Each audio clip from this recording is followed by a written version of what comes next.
बच्चों, क्या हाल चाल है आप लोगों का। और बहुत खुशी हुई है जान के कि आप लोगों के नीट के पेपर्स बहुत अच्छे हुए थे। तो कल वाला जो पेपर हुआ था उसके कुछ क्वेश्चंस हमने डाले थे अपने वीडियो पे, सिर्फ देखने के लिए कि आपका रिस्पांस कैसा आता है। कुछ 5-6 क्वेश्चंस डाले थे और आप लोगों ने बहुत अच्छा रिस्पांस दिया, जिससे हमको ये समझ में आया कि आप लोग चाहते हैं कि हम पेपर डिस्कस करें।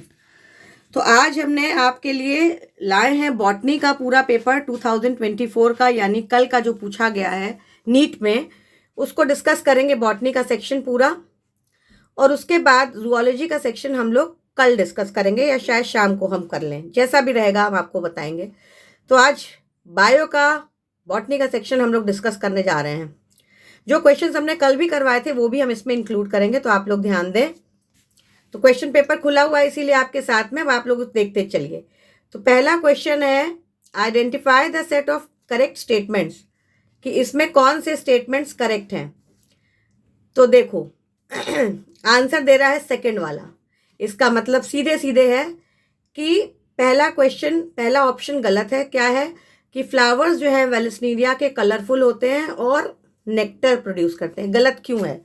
गलत इसलिए है क्योंकि वेलस्नीरिया एक वाटर प्लांट है, और वाटर प्लांट जो होते हैं पानी के अंदर, इसका एक मेल फ्लावर अलग होता है, फीमेल फ्लावर अलग होता है। मेल फ्लावर लंबा होता है, फीमेल फ्लावर लंबा होता है, मेल फ्लावर छोटा होता है और बड़ा भी होता है फीमेल फ्लावर। यूनिसेक्सुअल फ्लावर्स होते हैं, और कलरफुल तो बिल्कुल भी नहीं होते हैं क्योंकि पानी के अंदर फर्टिलाइजेशन होता है। तो इनको पॉलिनेटर्स की एज सच, बर्ड की और दूसरे पॉलिनेटर्स की ज़रूरत नहीं होती है, तो ये गलत है। अब दूसरे स्टेटमेंट पे आते हैं कि वाटर लिली का जो फ्लावर्स हैं they are not pollinated by water. ये बिल्कुल सही जवाब है कि वाटर लिली, नाम तो उसका वाटर लिली है, लेकिन ये वाटर से पॉलिनेट नहीं होते हैं। ये इंसेक्ट वगैरह से पॉलिनेट होते हैं, विंड से भी पॉलिनेट हो जाते हैं और इंसेक्ट से भी पॉलिनेट हो जाते हैं। तीसरे स्टेटमेंट पे आते हैं, in most of water pollinated species the pollen grains are protected from wetting. ये सही जवाब है क्योंकि पानी के अंदर जो भी प्लांट्स रहते हैं तो उनके पॉलन ग्रेन्स भी पानी में ही रिलीज होते हैं, और लगातार गीले होने से वो पॉलन ग्रेन्स खराब हो जाएंगे। इसलिए उनको गीले से बचने के लिए बहुत ज़रूरी है कि वेटिंग से बचाया जाए। उसके बाद हम आते हैं डी ऑप्शन पे कि पॉलन ग्रेन्स जो होते हैं of some hydrophytes are long and ribbon like. Hydrophytes का मतलब हुआ वो पानी में रहने वाले पौधे, तो उनके पॉलन ग्रेन्स जो होते हैं लंबे होते हैं और रिबन लाइक। ये भी सही जवाब है। क्यों? क्योंकि ये आराम से तैर पाएंगे, रिबन जैसे होंगे, फ्लैट होंगे, लंबे होंगे, तो इनको तैरने में आसानी होगी और उतनी जल्दी फर्टिलाइजेशन ये करवाएंगे। लास्ट ऑप्शन पे आते हैं कि कुछ हाइड्रोफाइट्स में पॉलन ग्रेन्स जो होते हैं carried passively inside the water. ये भी सही है कि अपने आप, पैसिवली का मतलब हुआ वाटर करंट से एक जगह से दूसरी जगह तक ले जाए जाते हैं कुछ हाइड्रोफाइट्स में। तो इसका सही जवाब आपको क्या मिला? सेकेंड ऑप्शन है, मतलब BCDE। BCDE मतलब पहले लास्ट के सारे ऑप्शन सही हैं, फर्स्ट वाला इनकरेक्ट है, जिसमें ये बताया जा रहा है कि वेलस्नीरिया कलरफुल नहीं है और नेक्टर प्रोड्यूस नहीं करता है क्योंकि उसको पॉलिनेटर्स की ज़रूरत नहीं है। तो 102 सेकेंड क्वेश्चन पे आते हैं बॉटनी के। कौन सा कंजर्वेशन का तरीका है जिसमें थ्रेटेंड स्पीशीज को अपने नेचुरल हैबिटेट से बाहर निकालते हैं और एक खास सेटिंग में रखते हैं जहाँ पे उनको प्रोटेक्ट किया जाता है और ख़ास प्रकार की केयर दी जाती है जिससे कि उनका वो बचे रहें? तो ऑप्शंस पे आते हैं, सेमी कंजर्वेटिव मेथड। ये तो देखो तरीका ही नहीं है कंजर्वेशन का। सेमी कंजर्वेटिव मेथड जो है DNA रेप्लिकेशन का एक तरीका है, तो ये ऑप्शन पहले ही गलत हो गया। सस्टेनेबल डेवलपमेंट इसको नहीं कहते हैं। सस्टेनेबल डेवलपमेंट का मतलब होता है कि हम कोई भी रिसोर्सेज बहुत जुडिशियली, बहुत तरीके से यूज़ करें जिससे कि हम भी इसका इस्तेमाल कर सकें और हमारी आगे आने वाली पीढ़ी भी उसका सही से इस्तेमाल करे। इन सीटू कंजर्वेशन का मतलब होता है जो जहाँ है वहीं पे सेफ हो, जैसे कि नेशनल पार्क्स और वाइल्ड लाइफ सेंचुरीज बनाई जाती हैं, तो पूरा का पूरा पार्क जो है या पूरी जगह जो होती है वो गवर्नमेंट के अंडर में आती है और उस पर हम लोग ना शिकार कर सकते हैं ना अपनी मर्जी से आ जा सकते हैं। जिससे कि जानवर या प्लांट्स अपनी जगह पे ही सुरक्षित महसूस करें, वो इन सीटू कंजर्वेशन है। बायोडाइवर्सिटी कंजर्वेशन वही है कि हम एक जगह से दूसरी जगह जू में भी कर सकते हैं या कुछ उनके लिए स्पेशल शेल्टर्स होते हैं, वहाँ पे उनको सेव करके रखा जा सकता है जिससे उनका प्रोटेक्शन हो। तो सही जवाब है बायोडाइवर्सिटी कंजर्वेशन। चलिए तीसरे क्वेश्चन पे आते हैं। सक्सिनिक डिहाइड्रोजनेज एंजाइम जो है मेलोनेट से इनहिबिट होती है, ये किसका एग्जाम्पल है? अब आपको अगर याद हो तो सक्सिनेट डिहाइड्रोजनेज एंजाइम जो है क्रेब्स साइकिल बहुत इंपॉर्टेंट एंजाइम है जो सक्सिनेट को फ्यूमरेट में कन्वर्ट करती है। ये हम आपको पढ़ा चुके हैं, वीडियो लेक्चर में आप रेफर कर सकते हैं। ये एंजाइम मेलोनेट एक सब्सटेंस है उससे इनहिबिट होती है और इसका एग्जाम्पल क्या है? Competitive inhibition.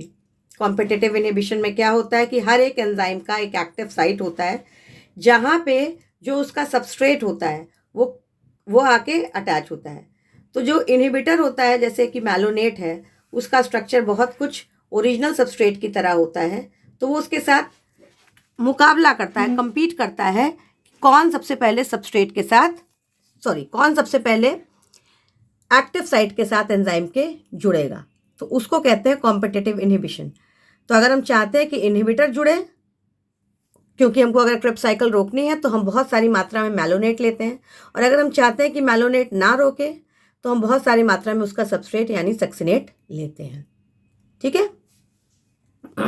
बाकी ऑप्शंस पे आते हैं। एंजाइम एक्टिवेशन का कोई चक्कर नहीं है, एंजाइम तो उसमें एक्टिवेट होती है।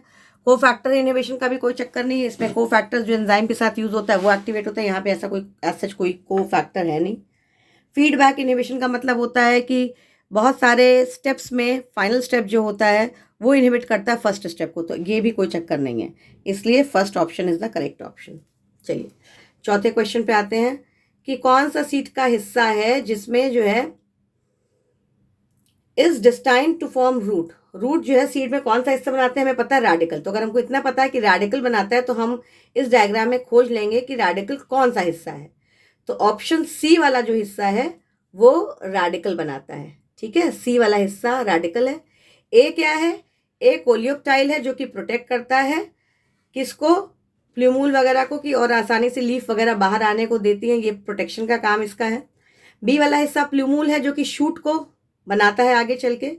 तो ए वाला जो कोलियोप्टाइल है बेसिकली शूट को ही प्रिवेंट करता है, बचाता है और आराम से निकलने में हेल्प करता है।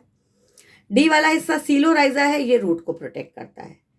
तो ए अगर हम लेबलिंग देखें फिर से तो ए जो हो गया आपका कोलियोप्टाइल है, बी वाला है प्ल्यूमूल जो शूट बनाता है, सी वाला है रेडिकल जो कि रूट बनाता है, और डी वाला है सीलोराइजा जो कि प्रोटेक्ट करता है रूट को।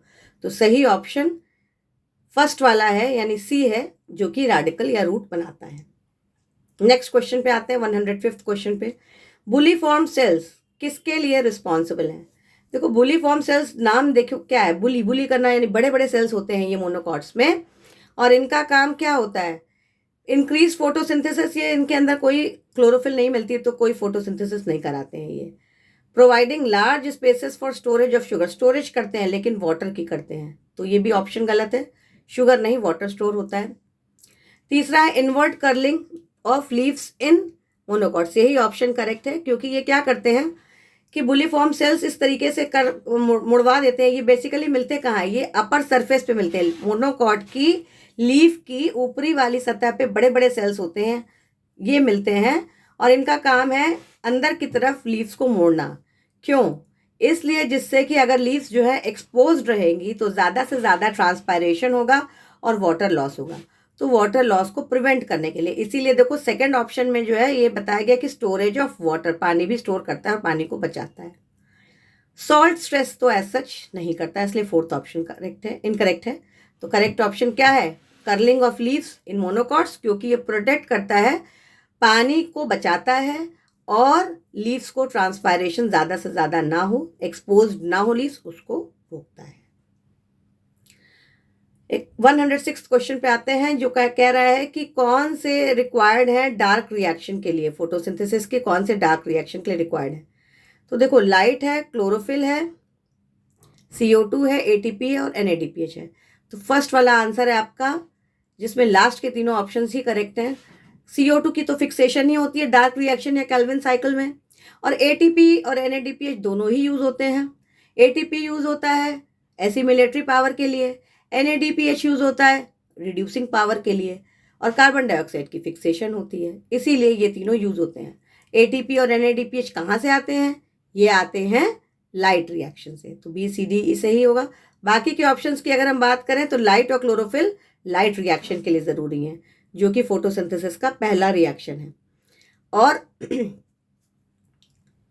तो इस तरीके से CO2, ATP और NADPH। अब 107th क्वेश्चन पे आते हैं कि इंटरफेसिक्यूलर कैम्बियम जो बनता है फुल्ली डेवलप्ड पैरेन्काइमा सेल से, वो किसका एग्जाम्पल है? वो बेसिकली एग्जाम्पल है डी डिफ्रेंसिएशन का। देखो डी डिफ्रेंसिएशन और डिफ्रेंसिएशन में क्या अंतर है? डिफ्रेंसिएशन एक ऐसा प्रोसेस है जिसमें नॉर्मली एक नॉर्मल सेल होता है जो अनडिफ्रेंशिएटेड है, मतलब वो कोई भी काम कर सकता है। जैसे स्टेम सेल्स होते हैं हमारे बॉडी में, वो कुछ भी बना सकते हैं आगे चल के। जब हम पैदा होते हैं तो हमारा शरीर जो होता है वो शुरू होता है एक सेल जाइगोट से। उस जाइगोट के अंदर डेवलपमेंट होता है एम्ब्रियो का, और उसके अंदर स्टेम सेल्स होते हैं, क्योंकि उन सेल्स के अंदर क्षमता होती है कि वो किसी भी तरीके के सेल में कन्वर्ट कर जाएंगे। तभी तो आगे चल के लिवर, किडनी, सारे सेल्स बनते चले जाते हैं। तो उसको कहते हैं डिफ्रेंसिएशन। डी डिफ्रेंसिएशन क्या है?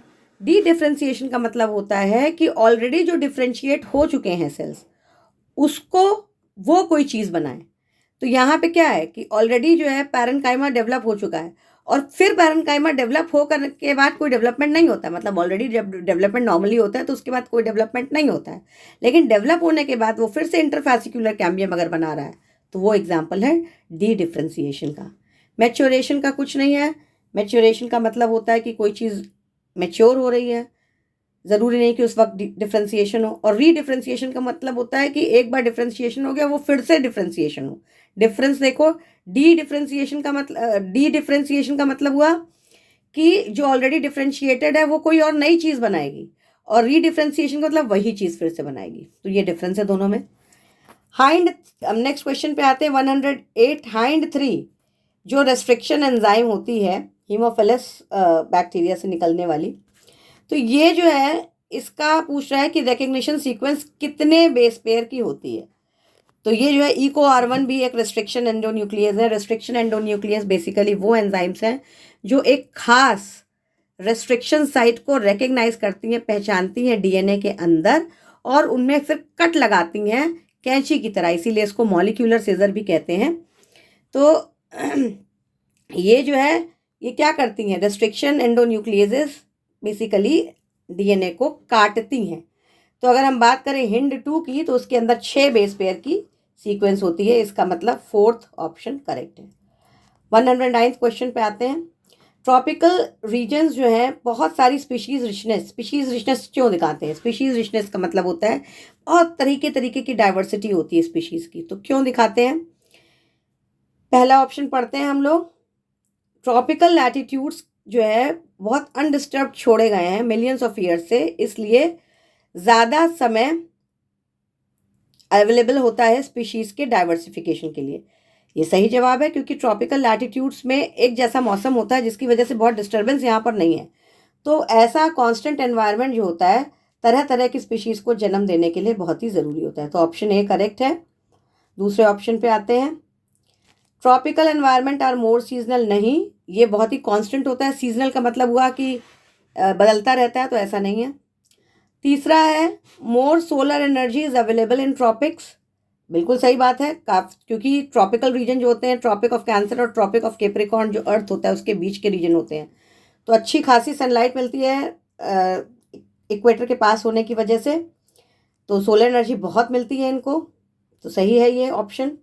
डी वाला ऑप्शन कहता है कि कांस्टेंट एनवायरनमेंट जो होता है वो नाइक स्पेशलाइजेशन, तो ये बिल्कुल सही है कि एनवायरनमेंट अगर लगातार हमें पता है, हमको छोड़ दीजिए जानवरों को अगर पता है कि यहाँ पे गर्मी होनी है और हमेशा गर्मी होनी है, तो वो अपने अंदर ऐसे चेंजेस लाएंगे जो उनको हेल्प कर सकें गर्मी के हिसाब से चेंज होने के लिए। या हमें पता है, उनको भी पता है कि यहाँ पे जाड़ा है, तो बॉडी जो है जाड़े के हिसाब से ही होगी।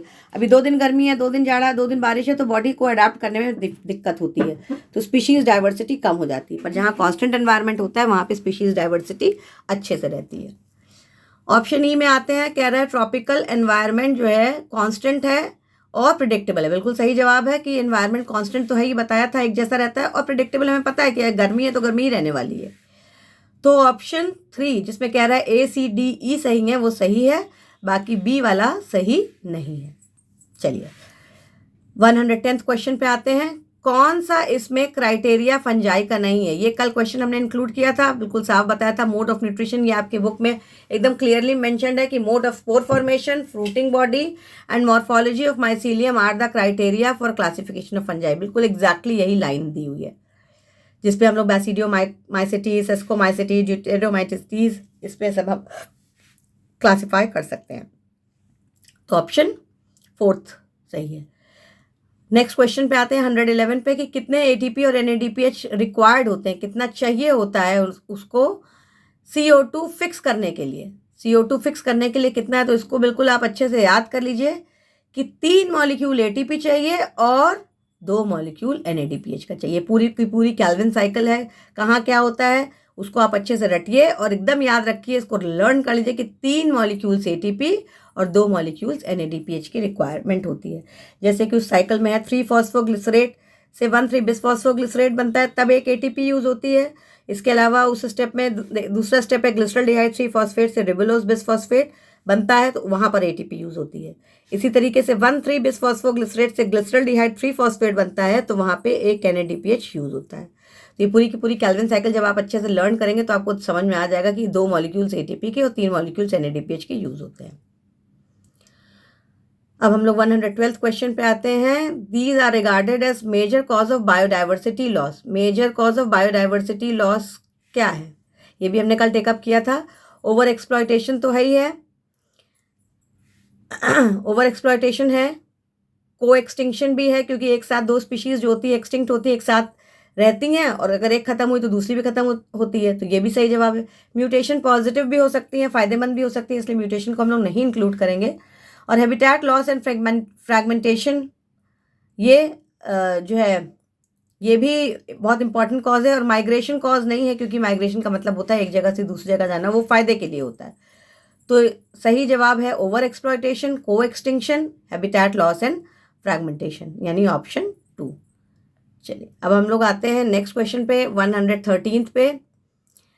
Capacity to generate a whole plant from any cell, मतलब किसी भी एक सेल से प्लांट के पूरी की पूरी बॉडी जनरेट कर दी जाए। जैसा कि अभी हम आपको बता ही रहे थे कि जाइगोट में एक सेल के अंदर पूरी कैपेसिटी होती है पूरी की पूरी बॉडी को निर्माण करने की, जिसमें अलग अलग ऑर्गन्स होते हैं, सबके अलग अलग फंक्शंस होते हैं। तो इसको कहते हैं टोटीपोटेंसी। इसमें डिफ्रेंसिएशन नहीं होगा, क्योंकि डिफ्रेंसिएशन का मतलब होता है अनडिफ्रेंशिएटेड सेल्स नए चीज़ बनाते हैं।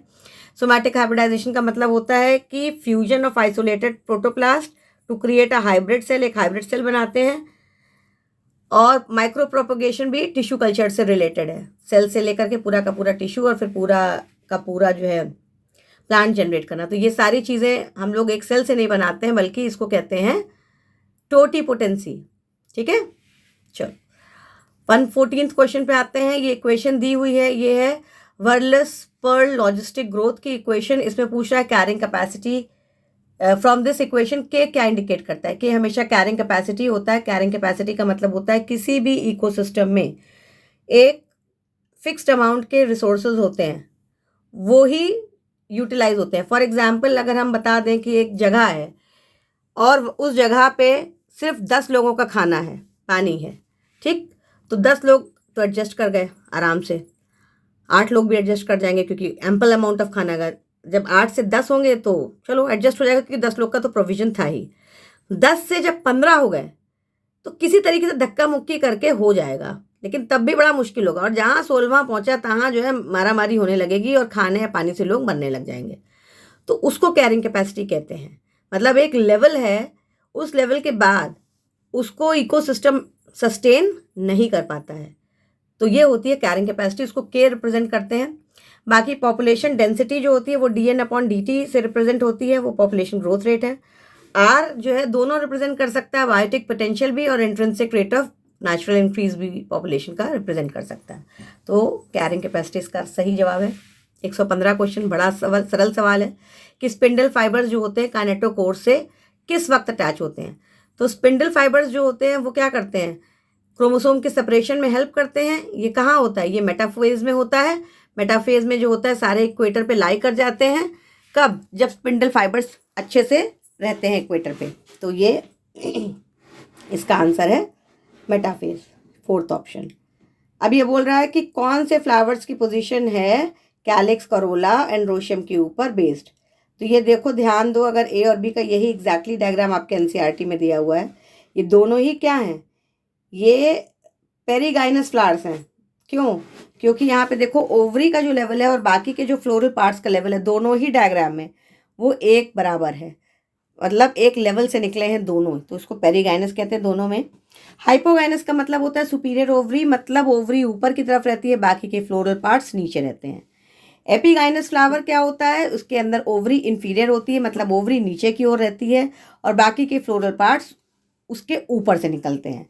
पर हम यहाँ देख पा रहे हैं कि सारे के सारे फ्लोरल पार्ट्स और ओवरी एक ही लेवल से निकले हुए हैं, तो इसलिए दोनों ही फ्लावर्स जो हैं पेरीगाइनस टाइप हैं। चलिए नेक्स्ट क्वेश्चन पे आते हैं, 117th। राइजोपस, ये भी आप लोगों ने याद किया होगा अच्छे से। राइजोपस को ब्रेड मोल्ड कहते हैं। ओस्टेलागो जो होता है वो,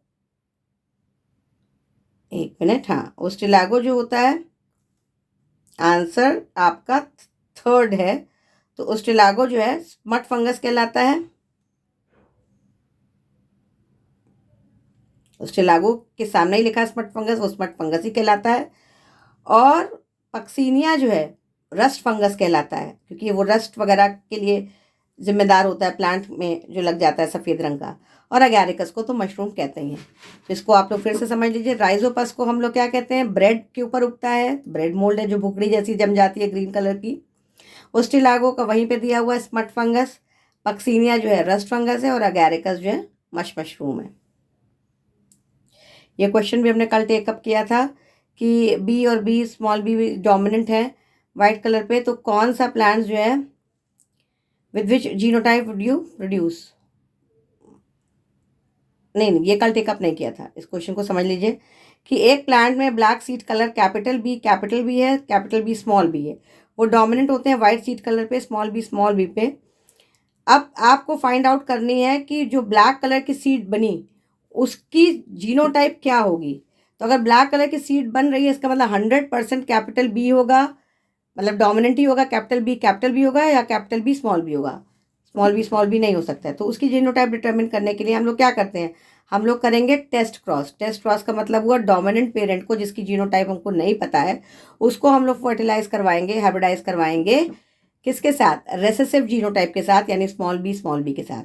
अगर 100% प्लांट्स टॉल आ गए, या टॉल का मतलब यहाँ पे इस केस में ब्लैक आ गए, यानी डोमिनेंट कैरेक्टर आ गया, तो इसका मतलब होमोजाइगस ब्लैक कलर का हमारे पास में पेरेंट था।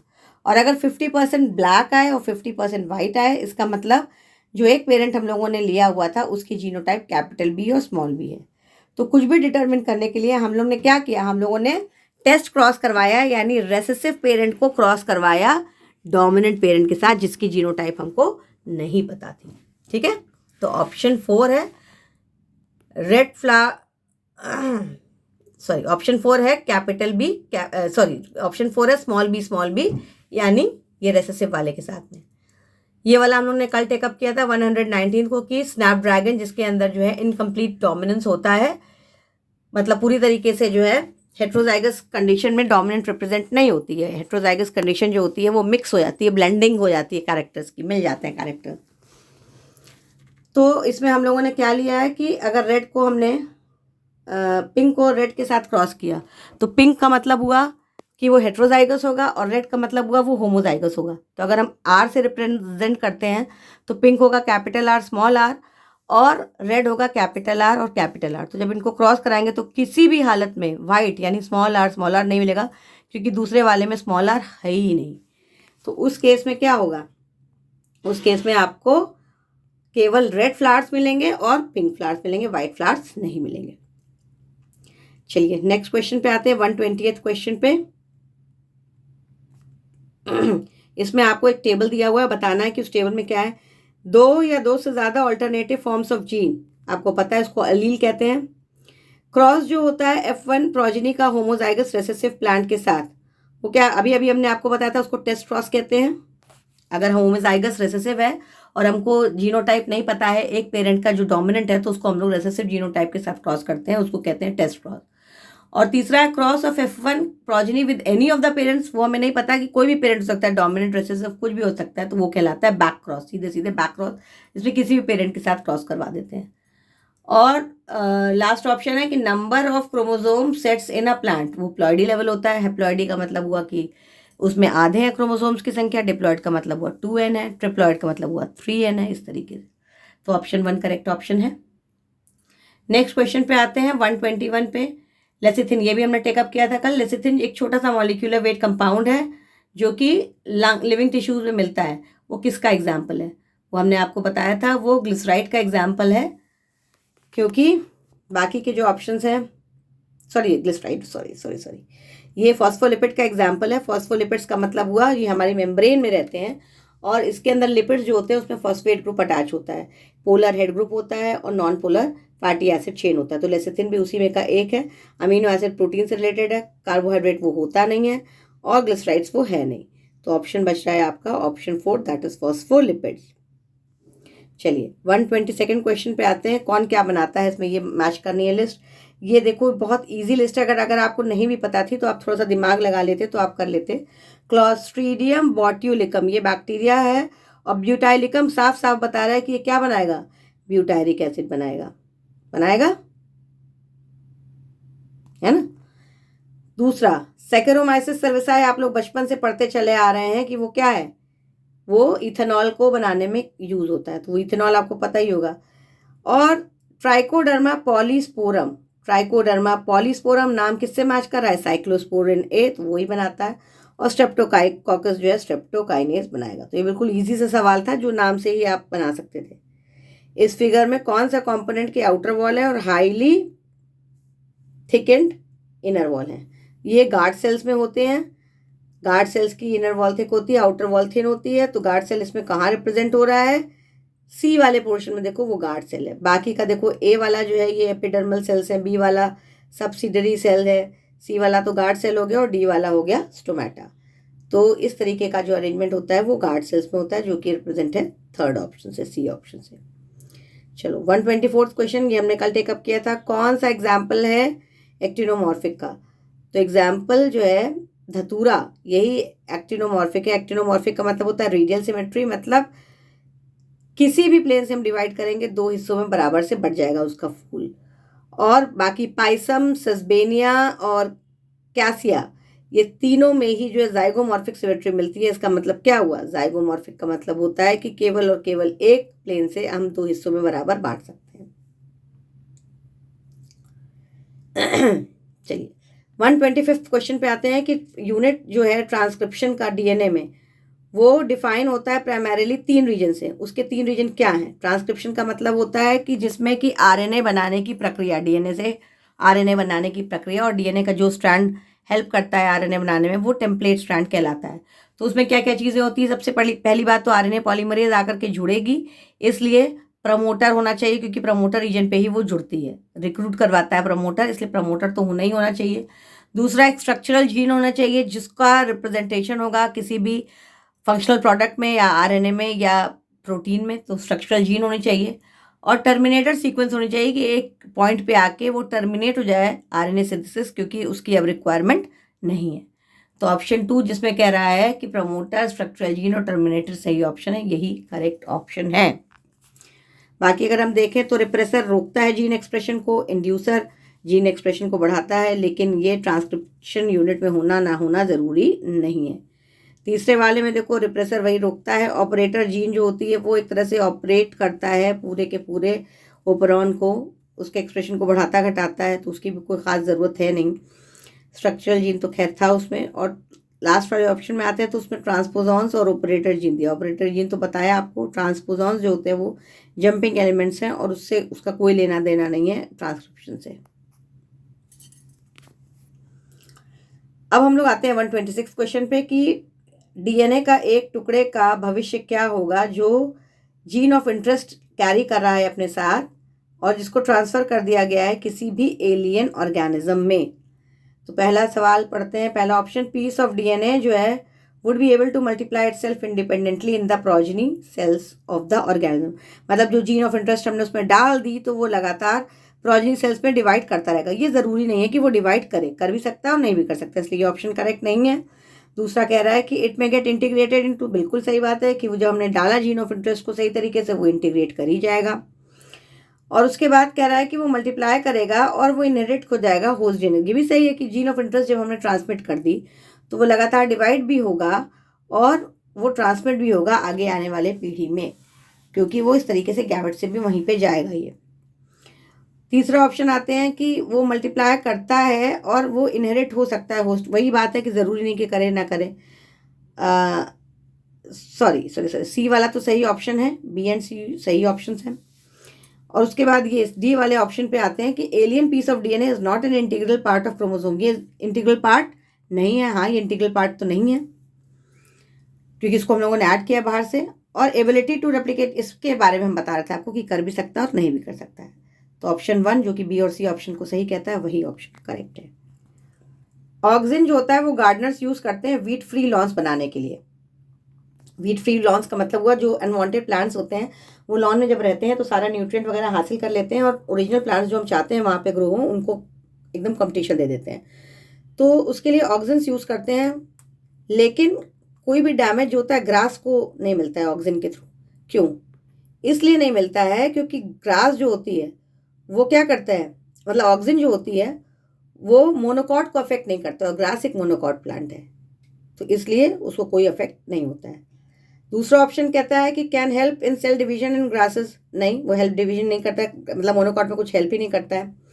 दूसरा है एपिकल डोमिनेंस कराता है लेकिन मोनोकॉट्स में नहीं। और तीसरा है ऑब्सेशन, वो मैच्योर लीव्स की नहीं कराता है। तो ये फर्स्ट ऑप्शन ही करेक्ट है। चलिए 128 क्वेश्चन पे आते हैं। फैक्टर जो है कार्बोक्सीपेप्टिडेज में, फैक्टर ऑफ द एंजाइम का मतलब कौन सा हुआ, तो इसका कार्बोक्सीपेप्टिडेज याद कर लो, जिंक होता है, हीम आयरन के लिए होता है और आयरन जो होता है वो हीमोग्लोबिन में मिलता है। फ्लेविन जो होता है एफएडी एंजाइम कोएंजाइम होती है और नियासिन जो होती है एनएडी कोएंजाइम होती है। तो सही ऑप्शन जिंक है।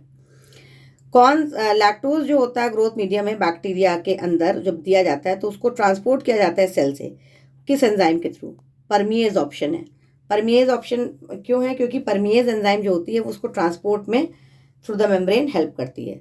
पॉलीमरेज जो होता है वो रेप्लिकेशन के लिए होता है या ट्रांसक्रिप्शन के लिए होता है, तो ये गलत जवाब है। बीटा गैलेक्टोसाइडेज जो होता है वो, हाँ, तो हम बता रहे थे आपको कि परमिएज एंजाइम जो होती है वो इसको हेल्प करती है लैक्टोज को अंदर जाने के लिए सेल में। पॉलीमरेज एंजाइम क्यों नहीं करती है? क्योंकि पॉलीमरेज एंजाइम जो होती है बेसिकली डीएनए या आरएनए को रेप्लिकेशन में हेल्प करती है और या तो आरएनए को बनाने में हेल्प करती है। दूसरी एंजाइम है बीटा गैलेक्टोसाइडेज। बीटा गैलेक्टोसाइडेज का जो होता है काम क्या होता है, वो एक तरीके से लैक्टोज को क्लीव करती है, तोड़ती है। और एसिटाइलेज जो होती है वो एंजाइम जो होती है वो एक तरह से एसिटाइल ग्रुप का ट्रांसफ़र करती है एसिटाइल कोएंजाइम ए से बीटा गैलेक्टोसाइड या लैक्टोज में। तो इनमें से सबसे अप्रोप्रिएट ऑप्शन क्या है? आपको परमिएज दिख रहा है क्योंकि परमिएज उसको हेल्प करती है लैक्टोज को अंदर सेल के अंदर परमिएबिलिटी एक तरीके से बढ़ा देती है तो वो लैक्टोज अंदर चला जाता है।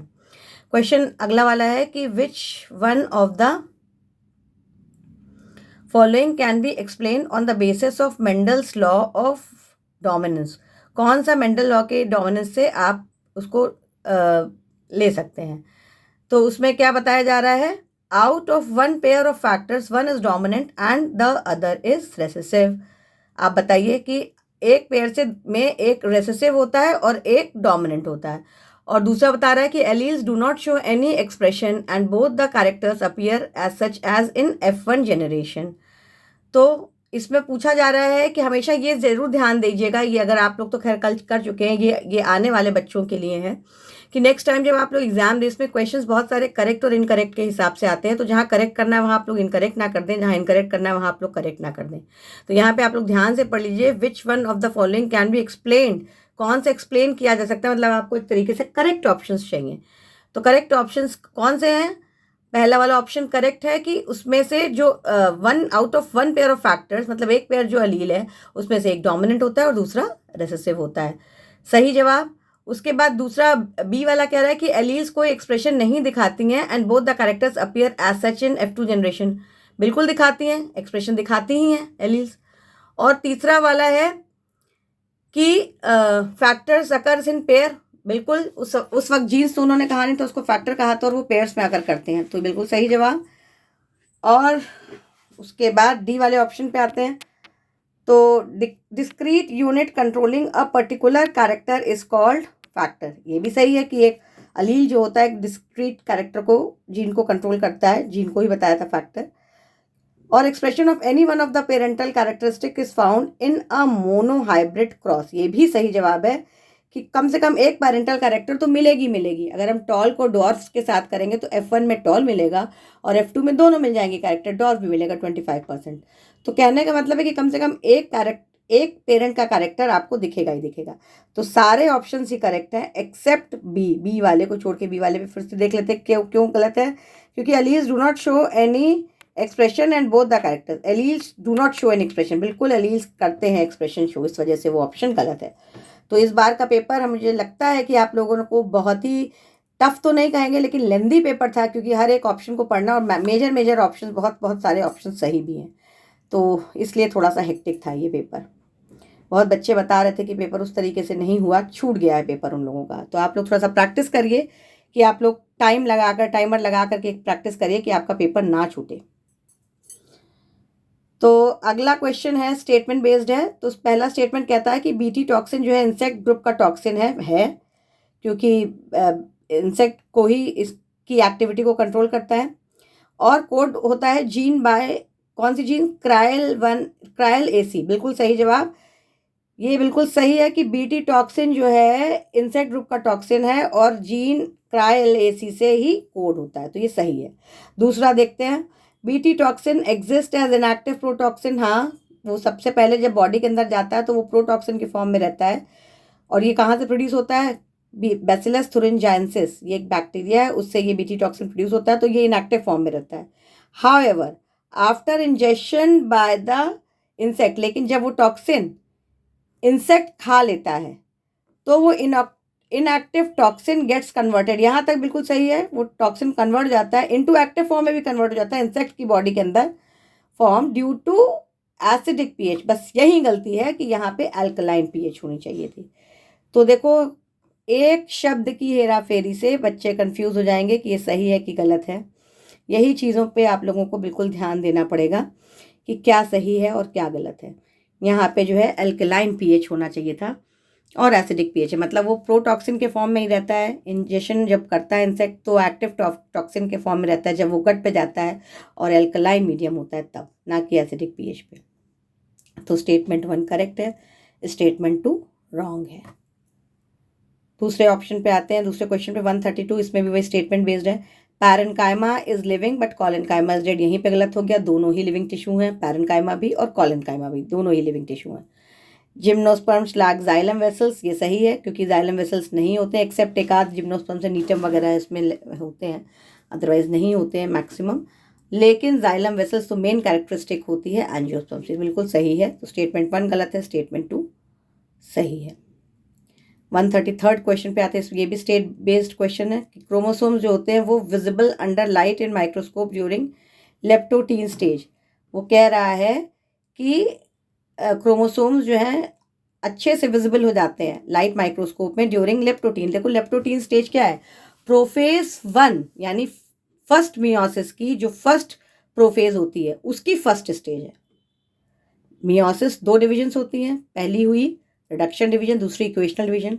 हम फर्स्ट मियोसिस की बात कर रहे हैं, उसमें फर्स्ट स्टेज प्रोफेज है और प्रोफेज में भी 5 स्टेजेस होती है। तो 5 स्टेजेस में जो पहली स्टेज होती है वो लेप्टोटीन, उसमें धागे नुमा खुल जाते हैं और अच्छे से क्लियरली विजिबल होते हैं, तो ये सही है। दूसरा स्टेटमेंट कहता है कि जो डिप्लोटीन स्टेज की शुरुआत होती है वो it is recognised by dissolution of synaptonemal complex.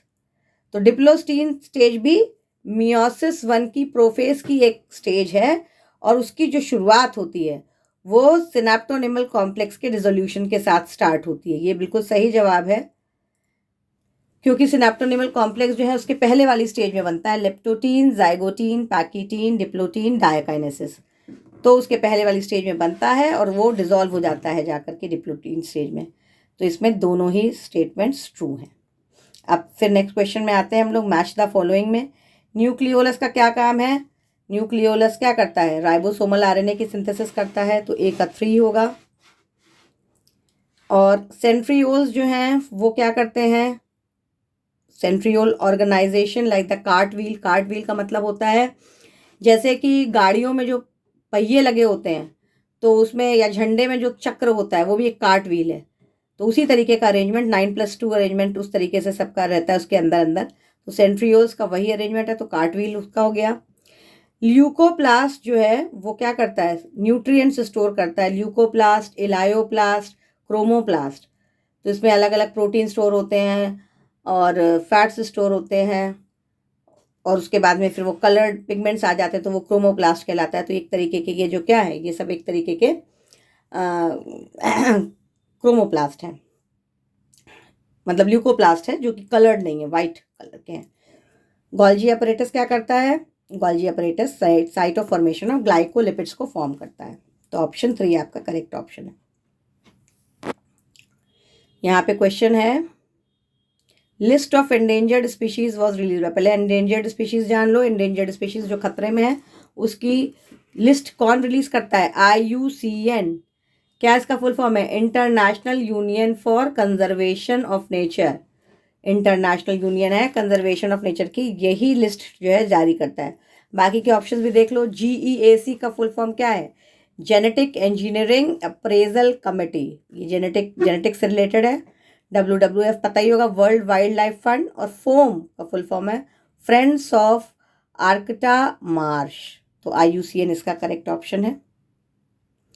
DNA present in chloroplast. Chloroplast में जो DNA रहता है वो कैसा होता है, क्लोरोप्लास्ट का जो DNA होता है और माइटोकॉन्ड्रिया का जो DNA होता है वो बैक्टीरिया के DNA से डिराइव्ड होता है, और इसलिए बैक्टीरिया जैसा DNA होता है, यानी सर्कुलर भी होता है और डबल स्ट्रैंडेड होता है, लीनियर नहीं होता। मेन क्रोमोसोम लीनियर होता है, इसलिए ऑप्शन 4 करेक्ट है। नेक्स्ट क्वेश्चन पे आते हैं 137 पे। एक मिनट बच्चों, एक मिनट, थोड़ा सा कंफ्यूजन तो नहीं है। 135 लिस्ट ऑफ एंडेंजर्ड स्पीशीज ये हो गया, और उसके बाद ये बॉटनी का सेक्शन बी आ गए हम लोग। बॉटनी के सेक्शन बी में आ गए कि DNA जो है क्लोरोप्लास्ट में सर्कुलर डबल स्ट्रैंडेड होता है। Which of the following are used in somatic hybridisation involving 2 varieties of plants. Somatic hybridisation शुरू में ही बताया था कि प्रोटोप्लाज्म का फ्यूजन होता है, तो उसमें क्या बनता है, ये बताया था प्रोटोप्लास्ट का फ्यूजन है, तो प्रोटोप्लास्ट ही का होगा। तो फर्स्ट ऑप्शन करेक्ट है। बाकी पॉलन, कैलस, सोमैटिक एम्ब्रियो से कोई लेना देना नहीं है। Identify the correct description above the given figure. Correct description इसका क्या होगा, क्लिस्टोगैमस फ्लावर्स शोइंग ऑटोगैमी। देखो क्लिस्टोगैमस फ्लावर्स तो एकदम बंद होते हैं, बड़े बड़े फूल होते हैं, बंद होते हैं, तो कहीं फ्लावर्स तो दिख ही नहीं रहे, तो ये फर्स्ट वाला गलत है। Compact inflorescence showing complete autogamy, यहाँ इन्फ्लोरेसेंस भी ऐसा कुछ दिखा नहीं रहा है। तीसरा ऑप्शन कह रहा है कि विंड पॉलिनेटेड प्लांट इन्फ्लोरेसेंस है जिसमें कि showing flowers with well exposed stamens. हाँ ये है, क्योंकि यहाँ पे देखो फ्लावर्स तो दिख रहे हैं, फ्लावर्स तो ऐसे बहुत छोटे छोटे फ्लावर्स हैं, और उनके विंड फ्लावर्स होते भी बहुत छोटे हैं। इनके जो स्टेमेंस एक्सपोज है, खुले हुए हैं कि हवा आए और इनको बाहर ले जाए। लास्ट वाला वाटर पॉलिनेटेड है ही नहीं, क्योंकि वाटर पॉलिनेशन में कभी भी इस तरीके का झाड़ जैसा नहीं दिखता है। 139 क्वेश्चन पे आते हैं हम लोग। एक मिनट देख लें इसमें कितने क्वेश्चंस हैं। 149, 150 तक डिस्कस करते हैं आपको, उसके बाद फिर बॉटनी का एंड हो जाएगा।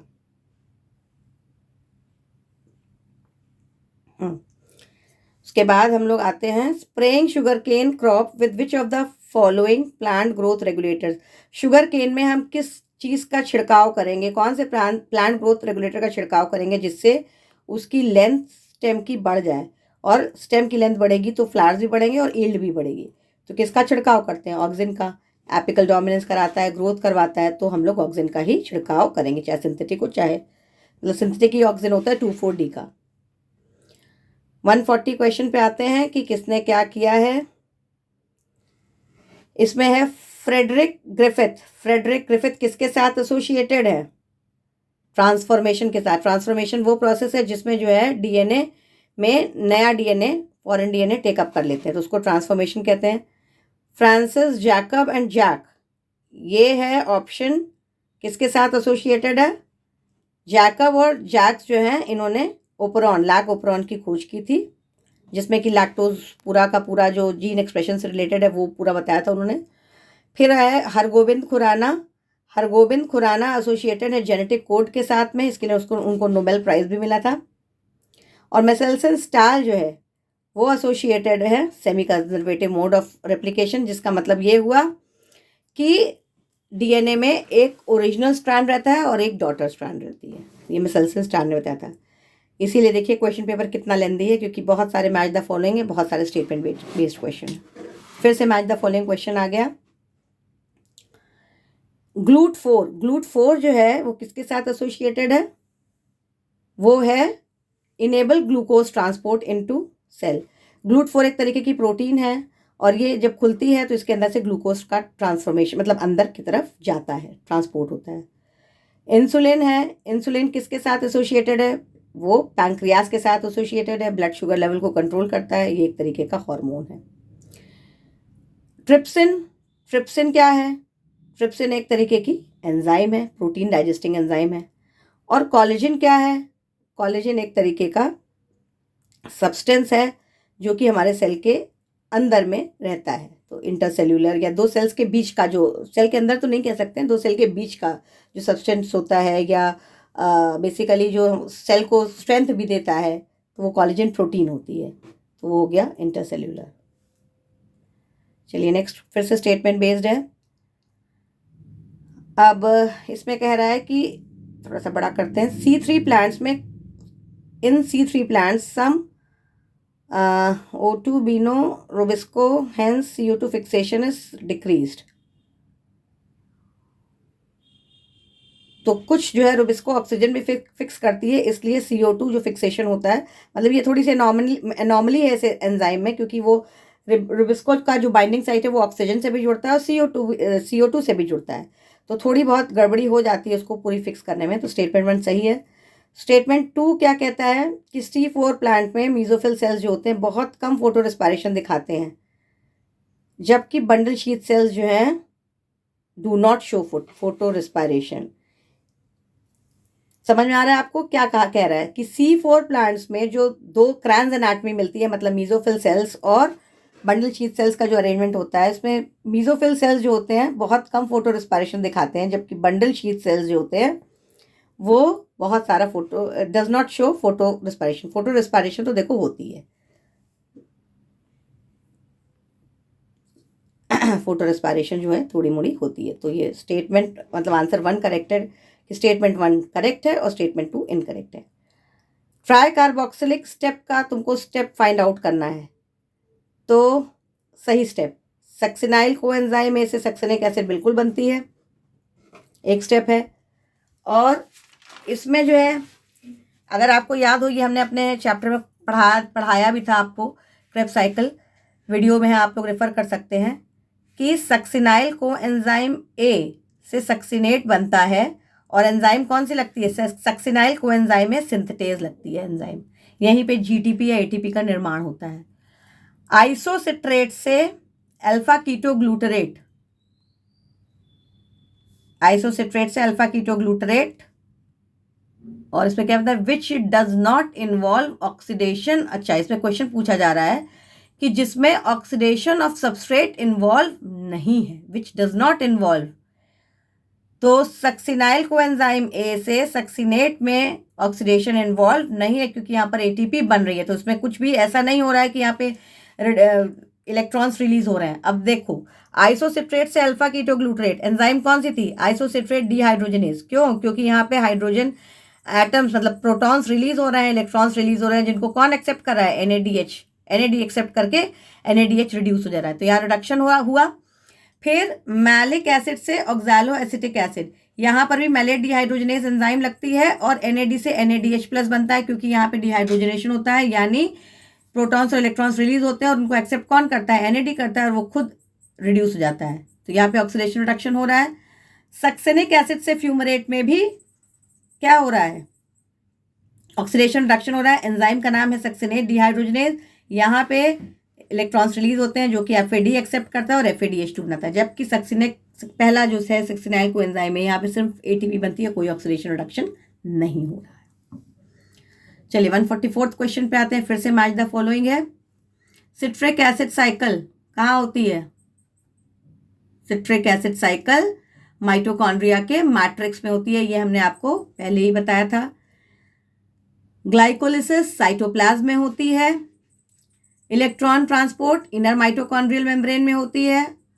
प्रोटॉन ग्रेडियंट कहाँ बनता है? Proton gradient inter membrane space में बनता है। तो इसका मतलब ऑप्शन 4 करेक्ट है। कौन सा स्टेटमेंट करेक्ट है regarding the process of replication? Replication के हिसाब से कौन सा स्टेटमेंट करेक्ट है? DNA dependent DNA polymerase catalyses polymerisation in 5-3- as well as 3-। जी नहीं, 5-3- डायरेक्शन में ही होता है, 3 और 5 में नहीं होता है, तो पहला ऑप्शन इनकरेक्ट है। दूसरा ऑप्शन करेक्ट है क्योंकि 5-3 में ही होता है, सही जवाब है। और तीसरा DNA dependent DNA polymerase catalyses polymerisation in 1 direction 3-5- में होता ही नहीं, इसलिए थर्ड भी ऑप्शन गलत है। DNA डिपेंडेंट RNA पॉलीमरेज, ये बोल रहा है कि DNA dependent RNA polymerase catalyse polymerisation in 1 direction, that is 5-। ये उसमें दोनों में हो सकता है, तो ये वाला हमको बात करना है DNA रेप्लिकेशन के सेंस में, इसलिए सेकंड ऑप्शन ही करेक्ट ऑप्शन है, क्योंकि DNA डिपेंडेंट DNA पॉलीमरेज हमेशा 5-3- डायरेक्शन में ही करती है। तो in an ecosystem, if the net primary productivity of first trophic level is 100x, what would be the GPP of the third trophic level? of the third trophic level का कितना होगा? Net primary productivity जो है first trophic level की अगर 100 है, तो हर level पे आते आते क्या होता है, 10% लॉ के हिसाब से घटता रहता है। तो 10% के हिसाब से घटेगा, मतलब ये होगा कि हर ट्रॉफिक लेवल पे हम 10% एनर्जी उसकी यूज़ करते हैं, 90% एनर्जी लॉस होती है हीट के तौर पे। तो अगर थर्ड ट्रॉफिक लेवल पे 100 हुआ, तो इसका मतलब क्या होगा कि वो किसका पूछ रहा है? फर्स्ट का दे रहा है 100 है, तो थर्ड पे क्या होगा? तो 100 है तो उसको वो रिड्यूस होता चला जाएगा, और रिड्यूस होगा थर्ड लेवल पे 10% के हिसाब से x हो जाएगा। ठीक है, क्योंकि 100 का 10% के हिसाब से 10 हुआ सेकेंड लेवल पे, और 10 का 100% के हिसाब से 1 हुआ, यानी x हुआ थर्ड ट्रॉफिक लेवल पे। ये 10% लॉ के हिसाब से बेस्ड है, इसलिए ऑप्शन 4 करेक्ट ऑप्शन है। फिर से मैच द फॉलोइंग लिस्ट है, और यहाँ पे रोज ये पूछ रहा है कि कौन सा रोज का फ्रूट क्या है, मतलब या तो इनमें से कुछ भी आपको समझ में आ रहा है, जो भी ऑप्शन करेक्ट लग रहा है। तो रोज जो है बेसिकली कोई फ्रूट उसके अंदर तो प्रोड्यूस होता नहीं है, एस्टिवेशन ज़रूर होता है। तो रोज का जो है नहीं, एस्टिवेशन भी रोज में नहीं होता है। ये आपका रोज जो है पेरीगाइनस फ्लावर है। पेरीगाइनस का मतलब बताया था कि ओवरी और बाकी के फ्लोरल पार्ट सब एक ही लेवल से आते हैं, तो पेरीगाइनस फ्लावर है। और उसके बाद पेन क्या है? पेन के अंदर मार्जिनल क्लास प्लेसेंटेशन होता है। और कॉटन जो है, कॉटन का ट्विस्टेड एस्टिवेशन होता है। ट्विस्टेड का मतलब होता है एक सेपल या पेटल अंदर की ओर, दूसरा बाहर की ओर, मतलब एक कॉर्नर उसका एक मार्जिन अंदर बाहर इस तरीके से ट्विस्टेड होता है। और मैंगो जो है वो उसका फ्रूट तो आपको अच्छे से पता होगा कि वो ड्रूप होता है। तो रोज का जो है मार्जिनल प्रेजेंटेशन हुआ,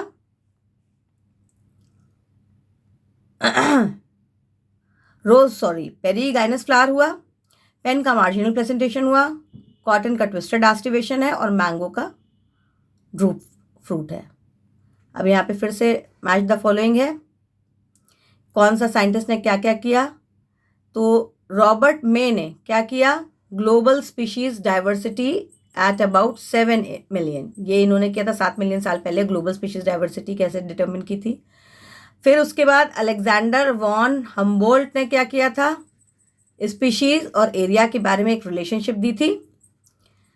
और पॉल एरिश ने क्या किया था? रिवर पॉपर हाइपोथेसिस दी थी, ये याद रखिए आप लोग। और डेविड टिलमैन ने क्या किया था? Long term ecosystem. तो एकदम आपको इस सब में याद करना है कि साइंटिस्ट ने क्या कहता है, बिल्कुल बिना याद के कुछ नहीं होगा। 149 क्वेश्चन पे आते हैं। इसमें देखो मोनोएडेल्फस है। मोनोएडेल्फस का मतलब क्या होता है? मोनोएडेल्फस का मतलब हुआ सारे के सारे एंथर्स एक बंडल में यूनाइटेड हैं। डायडेल्फस में 2 बंडल में यूनाइटेड है। पॉलीडेल्फस में कई सारे बंडल में यूनाइटेड है, मतलब जुड़े हुए सारे एंथर्स स्टेमन के, मतलब सारे स्टेमन में सारे एंथर्स एक बंडल में तो मोनोडेल्फस, 2 बंडल में तो डायडेल्फस, कई बंडल में तो पॉलीडेल्फस। और एपिफिलस का मतलब हुआ कि एंथर जा करके कहीं और टच कर रहा है, मतलब लीफ को, या लीफ को क्या मतलब है कि किसी पेटल को टच कर रहा है। बेसिकली पेटल का मतलब हुआ कोरोला को टच कर रहा है। तो सही जवाब है मोनोडेल्फस। किस में होता है ये आपको बताना है, यानी एक बंडल में कहाँ रहता है? चाइना रोज मालवेसी फैमिली का है।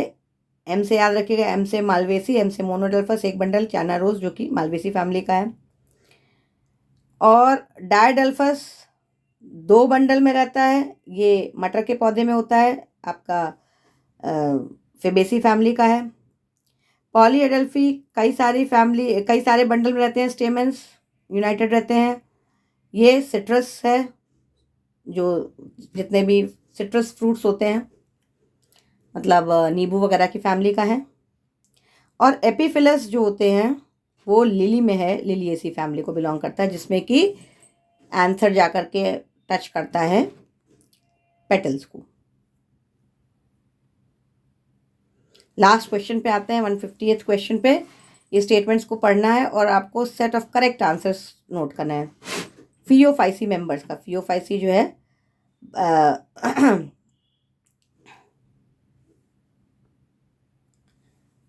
एल्गी है फियोफाइसी। तो इसमें हम लोग क्या स्टेटमेंट्स पहला पढ़ते हैं। Asexual reproduction occurs usually by biflagellate spores. Phaeophyceae में बिल्कुल सही है कि एसेक्सुअल रिप्रोडक्शन हमेशा 2 फ्लैजिला वाले जू स्पोर्स के थ्रू होता है, तो ये सही है। बी पे आते हैं, सेक्सुअल रिप्रोडक्शन oogamous मेथड से ही होता है? नहीं, एनाइसोगैमस भी होता है। एनाइसोगैमस का मतलब हुआ जिसमें कि दोनों गैमेट्स अलग अलग शेप साइज के हैं, तो सिर्फ oogamous से नहीं होता है। तीसरा है